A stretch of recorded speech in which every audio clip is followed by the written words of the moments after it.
Assalamualaikum warahmatullahi wabarakatuh, semoga sahabat Refresh selalu dalam keadaan sehat walafiat.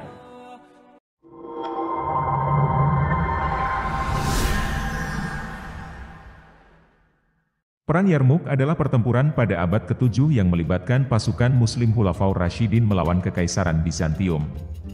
Pertempuran ini dinamakan Perang Yarmuk karena peperangan terjadi di lembah Yarmuk yang sangat luas. Meskipun kalah jumlah, perang yang dikomandoi oleh Khalid bin Walid tidak gentar sedikit pun menghadapi pasukan Romawi Timur. Perang Yarmuk dianggap sebagai peristiwa bersejarah karena menandakan pesatnya perkembangan Islam keluar Jazirah Arab. Ada kisah menarik yang terjadi dalam Perang Yarmuk, yakni mualafnya salah satu panglima pasukan Bizantium dalam situasi peperangan, yang kemudian berbalik membela kaum muslim. George bin Todzira bukanlah seorang panglima muslim. Justru, George bin Todzira merupakan panglima pasukan Bizantium yang memimpin pasukan Roma dalam Perang Yarmuk. Dalam perang tersebut, George bin Todzira harus berhadapan dengan panglima Khalid bin Walid radhiyallahu anhu yang memimpin pasukan Islam.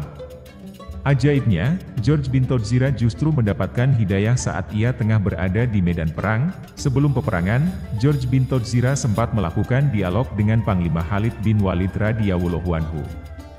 Saat itu, George bin Todzira memanggil Khalid bin Walid radhiyallahu anhu sang pedang Allah untuk keluar dari pasukan yang kemudian digantikan sementara oleh Abu Ubaidah.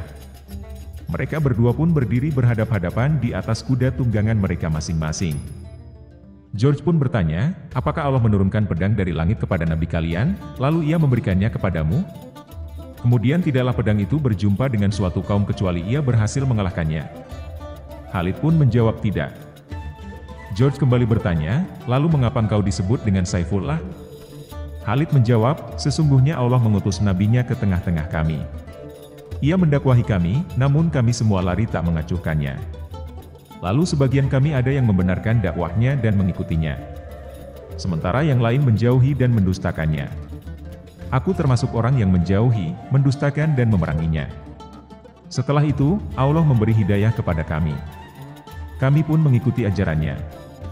Ia berkata kepadaku, engkau adalah pedang di antara pedang-pedang Allah yang ia hunuskan kepada orang-orang musyrik.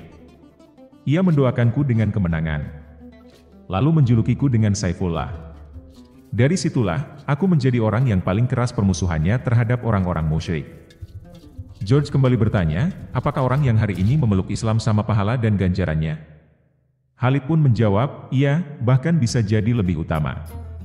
Pasca berdialog panjang dengan Khalid, hati George bin Todzira pun terketuk dan cenderung kepada Khalid. Di dalam sanubarinya yang terdalam sempat terbersit untuk memeluk agama Islam. Di tengah medan perang George bin Todzira kemudian berkata, ajarkanlah aku tentang Islam.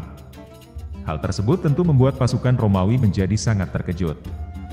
Khalid kemudian mengajak George bin Todzira menuju tenda, mengajarinya berwudu dan mengajarinya sholat 2 rakaat. Setelah memeluk Islam, George bin Todzira diberitahu bahwa berangkat ke medan perang bukanlah semata-mata untuk membunuh namun tujuan utamanya adalah untuk memberi hidayah. Setelah keluar dari pasukan Bizantium, George bin Todzira pun begitu dimusuhi oleh pasukan Bizantium. George bin Todzira tentu berbalik posisi, ia berdiri di samping Khalid bin Walid radhiyallahu anhu untuk memerangi pasukan Bizantium yang melawan Islam dalam Perang Yarmuk. Dalam Perang Yarmuk tersebut George bin Todzira mengalami luka parah dan akhirnya ia pun mati syahid. Benarlah apa yang Khalid ucapkan, bisa jadi orang yang baru memeluk Islam dan sedikit amalnya, lebih unggul dibanding orang yang terlahir sebagai seorang muslim. George hanya menunaikan 1 kali sholat dalam hidupnya, namun ia mendapatkan kemuliaan jihad di jalan Allah. Menjemput kematian sebagai seorang syuhada, insya Allah. Subscribe, like dan share jika Anda suka video ini, unlike saja jika tidak menyukainya. Terima kasih sahabat Refresh yang telah menonton video ini sampai selesai. Assalamualaikum warahmatullahi wabarakatuh.